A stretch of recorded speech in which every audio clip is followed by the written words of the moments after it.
Section 6.6, the fundamental theorem of algebra. Our objective is to use the fundamental theorem of algebra in solving polynomial equations with complex roots.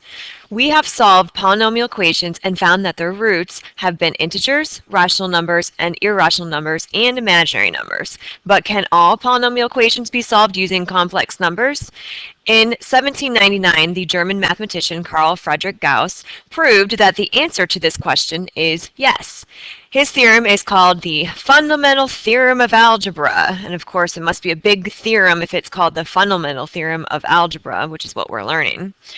Every problem, every polynomial equation with a degree greater than 0 has at least one root in the set of complex numbers. And remember, every number can be written as a complex number in the form of a plus bi, where bi is the imaginary part and a is the real part. So we can say this in a different way. So including imaginary roots and multiple roots, an nth degree polynomial equation has exactly n roots, or remember the same thing, roots is the same thing as just saying 0.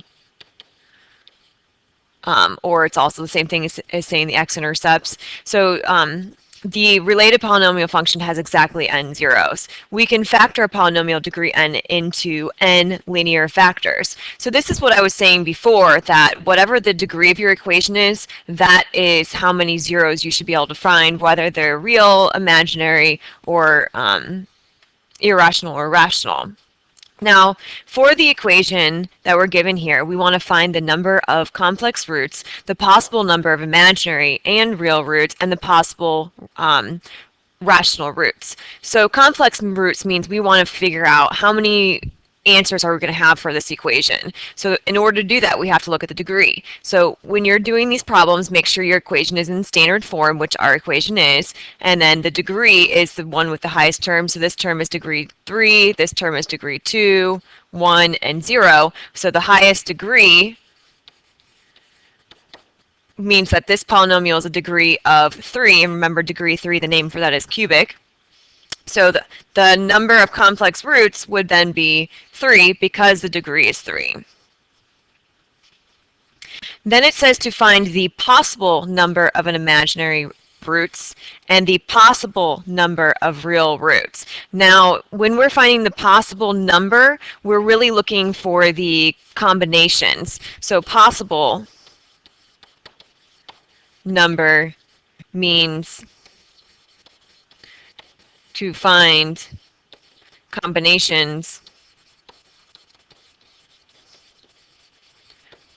of real and imaginary solutions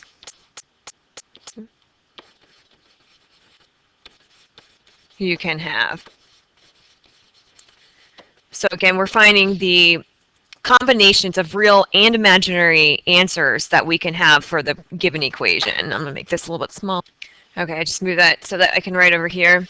Now, the way that you want to find the possible number of imaginary roots and real roots is I like to make a table to help me. So I is going to stand for, of course, imaginary. And then R stands for real numbers. And T is going to stand for the total. So usually I just write IRT. Now, remember that imaginary roots have to come in pairs because of the imaginary root theorem. So we can't have odd imaginary roots. The way that you find the possible number of imaginary roots is you look at the degree of your equation. If it is odd, then it's going to be one less than the degree. Combinations of even numbers that go up to that. And if it's even, it is going to be combinations starting from 0 up to the degree that's even. So in this case, if we have degree 3, then I know that I can have 0 imaginary answers, and I can possibly have 2 imaginary answers. Now, I can't have 1 because, remember, imaginary roots have to come in pairs. So if I have 1 imaginary root, that wouldn't work.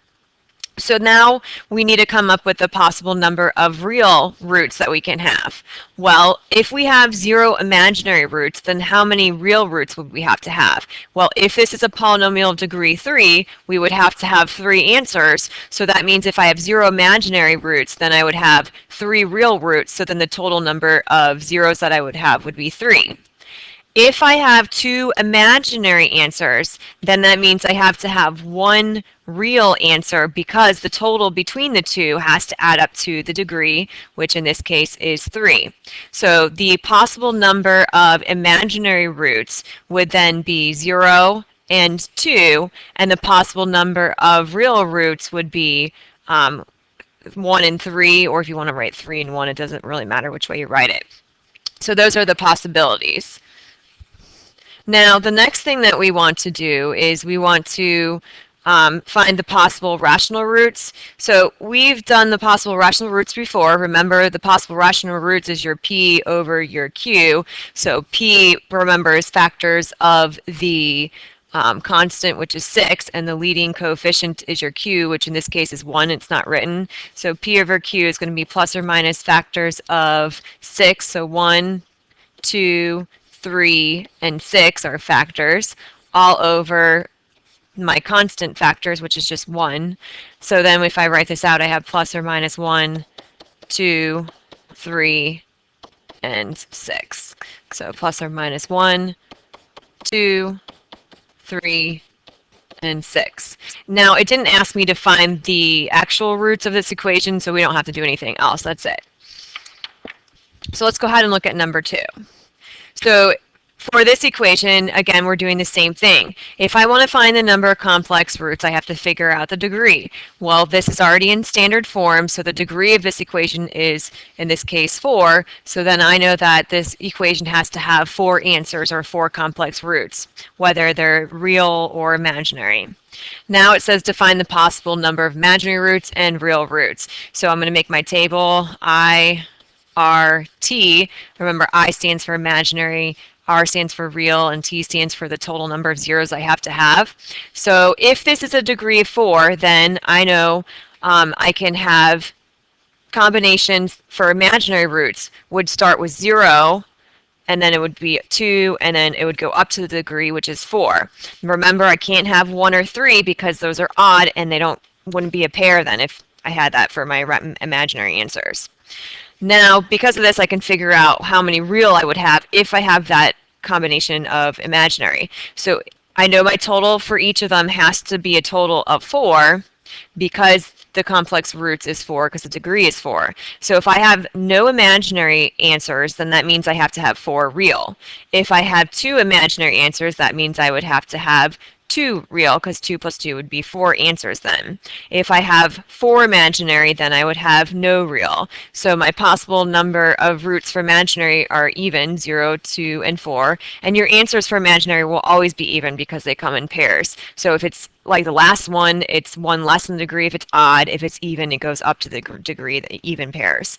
Now the possible number of real roots would then, if you want to write backwards, 4, 2, and 0, because it goes with the ones above it. Notice that if it's an odd degree, you're going to have odd possible combinations. If it's even, you're going to have even possible combinations. So now we need the possible rational roots. So that's, again, my p over q. So my p in this case would be my constant, which is 1, and my leading coefficient is my q, which is 1. So plus or minus 1 over 1 is just plus or minus 1. And that would be my answer. Why don't you guys see if you can pause the video and do number 3 on your own, and then unpause it and we'll do it together. So this polynomial is in standard form, so the degree is 7, so that's how many complex roots I have to have. So for my table IRT, so since this is degree 7, I can have 0, 2, 4, or 6 possible answers. I can't do 8 because 8 is above the degree of my equation, so I can't have 8 answers. Then my real combinations, I know my total for each of them has to be 7. So if I have 0 imaginary, I have to have 7 real. If I have 2 imaginary, that means that I have to have 5 real. If I have 4 imaginary, that means I have to have 3, and 6 would be 1. So my possible imaginary roots combinations would be 0, 2, 4, or 6, and then my possible real root combinations would be 7, 5, 3, or 1. So my possible rational roots, again, my p over the q. My constant is 19, so plus or minus factors of 19 are just 1 and 19. Over factors of my leading coefficient, which is just 1. So just 1. So my possible rational roots would be plus or minus 1 and plus or minus 19. If it asked me to find the actual rational roots, I would plug those into my equation and then figure out which ones worked. So now for number 3, it says find all the zeros of the function that's given. So this is like what we did before. If I want to find all the zeros of this function, then I need to figure out the possible rational roots, my p over q. So p over q would be plus or minus, and before I do that, if I look at the degree is 3, which means I should have 3 solutions to this equation when I'm finished. So my constant is 2, so plus or minus 1, factors of 2 are 1 and 2, over my leading coefficient, which is 1. So then I'm doing plus or minus 1 and plus or minus 2. Now the second part, remember, so that's the first step. The second part is to figure out your actual rational roots, which ones work when you plug them into your equation. So if we go to my calculator, if I go to my calculator and plug in the equation x cubed plus x squared minus x plus 2, you guys could probably do this on your own and then I'll pause it to check your answer because we've done this before. So then when I do that, need to find my zeros. If I hit my graph, just to look at the nice window, notice that I'm only seeing 1 0, but I need to make sure I'm looking at a window that's showing all my zeros. So I have from solutions that could be possibly my answers to 19. So I'm going to change my x minimum to negative 20 and my x maximum to 20. And this by ones. So if I hit graph, I just want to make sure that I'm not missing any of my possible rational roots because it was plus or minus 1 and plus or minus, I'm looking at the last problem. So plus or minus 1 and plus or minus 2, so I didn't need to go that far. So I'm just going to go back to Zoom 6. So I see only 1 real solution, so that means that my other 2 are probably imaginary. If I look at this, I can tell it looks like my solution is at negative 2, so I'm going to just check second trace value negative 2, enter, and I get 0, so I know it works. If you want to check the other ones, you can, but they're not going to work. So over here, my actual rational root would be x equals negative 2. Now that I have my actual rational root, in order to find the other zeros, I have to now use synthetic division. So that's my third step, remember? So I use my 0 that I just found, so negative 2 goes in the box. We have 1, 1, negative 1, negative 2. Bring down this term. 1 times negative 2 is negative 2. Negative 2 plus 1 is negative 1. And then this would be 2. 2 negative 1 gives me 1. And 1 times negative 2, we're missing something. Oh, this should have been plus. Sorry, I didn't see that sign because of this right here. So 2, negative 2. So I knew I did that wrong because I couldn't see that sign right there, which is plus 2. So that I put in wrong, so that was a positive 2. And I knew that was wrong because I should always get a remainder of 0 when I do my synthetic division. So now I have my synthetic division. I can write my equation. So for this equation, I have x squared minus x plus 1 equals 0. This right here is quadratic, so in order to find the other 2 solutions, I need to use the quadratic formula. I know that I'm not going to be able to factor it because I know my other 2 solutions are imaginary. So when I do this, my a value is 1, my b is negative 1, my c is equal to 1. So remember the quadratic formula, x equals negative b plus or minus the square root, b squared minus 4ac all over 2a. So when I plug this in, x is equal to negative 1 plus or minus the square root of negative 1 squared minus 4 times 1 times 1 over 2 times 1. And if I simplify, x is equal to 1 plus or minus the square root of negative 3 over 2. And then, of course, we don't like negatives underneath the radical, so it would be 1 plus or minus I root 3 over 2. So then now I have all my solutions, which I'm just going to write up top here. So x is equal to negative 2 is one of my solutions. 1 plus I root 3 over 2 and 1 minus I root 3 over 2 give me my other two solutions for a total of 3, so I know I'm done with the equation. So let's go ahead and look at the last one. It says, find all the zeros of the function, then write the equation as the product of linear factors. So if I want to find all of the zeros, I need to figure out which ones are going to work. So for this one, again, you have to find your P over Q. So I would suggest that you guys maybe try to see if you can do this one on your own and then unpause it and see if you get the same thing. So for this one, my P over Q, so factors of my constant are factors of 12. So what are factors of 12? We have our plus or minus in front. So 1, 2, 3, 4, 6, and 12 are factors of 12. And then my leading coefficient is 9, so factors 9 are 1, 3, and 9. So if I want to write this out, each number in my numerator has to go over my denominator. So plus or minus 1, I'm going to just do this, 1, 2, 3, 4, 6, and 12, because that was all over 1. Now I have to take each of these numbers that I have here and put it over 3. So when I write that out, I would get 1 over 3, so 1/3, and then 2/3, and then 3/3 is 1, so I don't need to write again. Then I have 4/3. And then 6/3, which is 2, so I don't need to write that again, and 12/3, which would just give me 4, so I don't need to write that one again. Now that I've done that, I need to take all those numbers that I just did, and so all these numbers have to go over now 9. So 1 over 9, and then I have 2 over 9, and then I have 3 over 9, which is just 1/3. We already have 1/3 right here, so I don't need to write it again. And then 4 over 9. So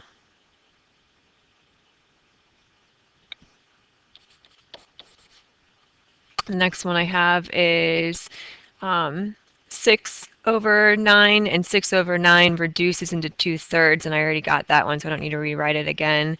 And then 12 over 9, which again also reduces into 4/3, so we already have that. So then those would be all my possible rational roots. And then the next thing that I need to do is figure out my actual rational roots. So to figure out your actual rational roots, you need to plug this into your calculator, y equals, and figure out which ones work. After you do that, we're going to stop for that, and like I said, see if you can finish the rest of this on your own, and then come back and we'll do the answer. So when I go to my calculator, y equals,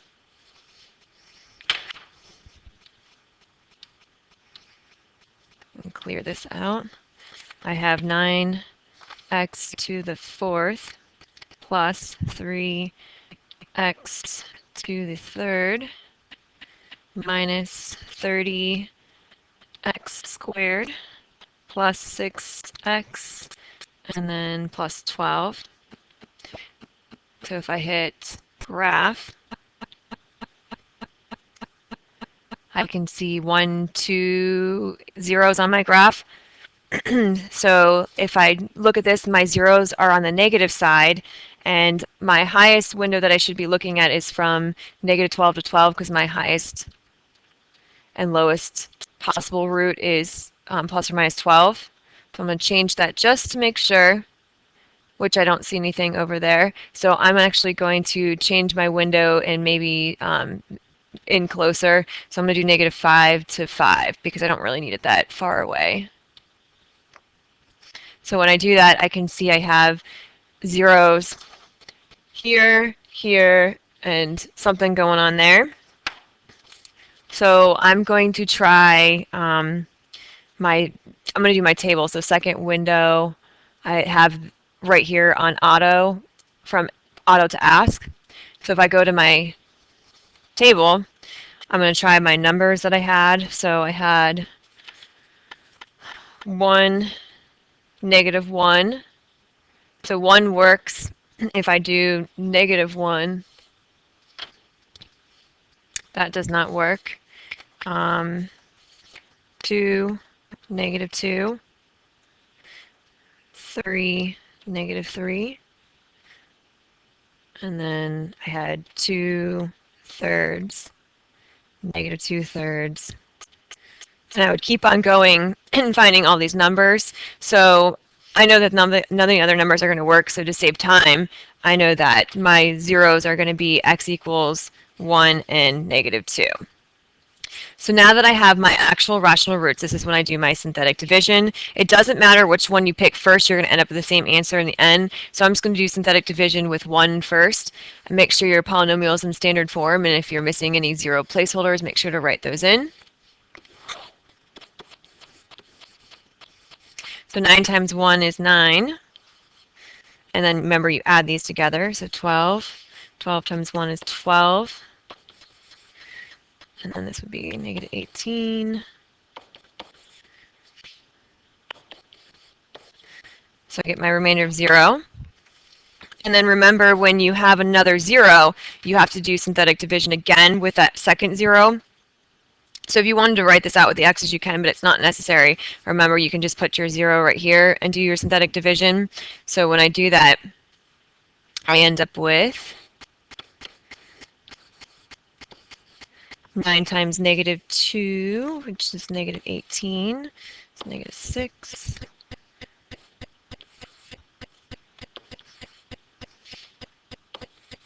And again, notice my remainder of 0. So since I did synthetic division twice, and this is a polynomial to degree 4, these x's right here, this would be x cubed, x squared, x. So this one is going to be x squared minus 6x plus minus 6.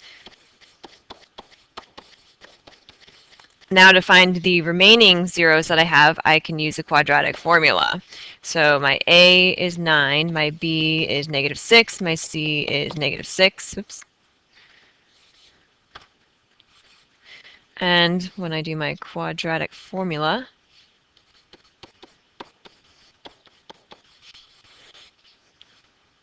oops, I put my a value there. -6 would be +6. Oh my goodness, having all kinds of problems.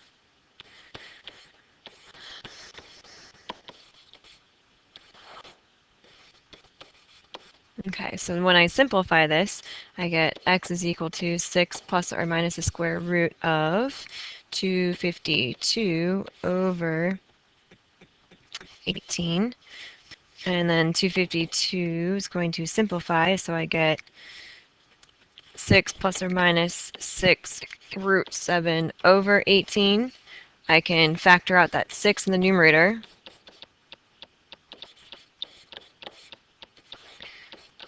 And 6 goes into 18 3 times. So x equals 1 plus or minus root 7 over 3. So those are 2 of my answers, and also 1 and -2 were the other zeros. So these are all my zeros of the equation. Okay, so I made it a little bit smaller so we can see it on the same screen. So now that I found my zeros, remember the original question says find all the zeros, which we did, then write the equation as a product of linear factors. So linear means that your x's shall all be degree 1. So what you do to do that is you take your zeros, and remember it's always x minus your 0, so we have x minus 1, and then x minus -2 would be +2. And then remember we have 2 zeros right here, so we have x minus 1 plus root 7 over 3, and x minus 1 minus root 7 over 3. So we can simplify that. This would be 1 minus root 7 over 3 if we take out the parentheses, and x minus 1 plus root 7 over 3. So this would be my product of linear factors, and then again my zeros are right here.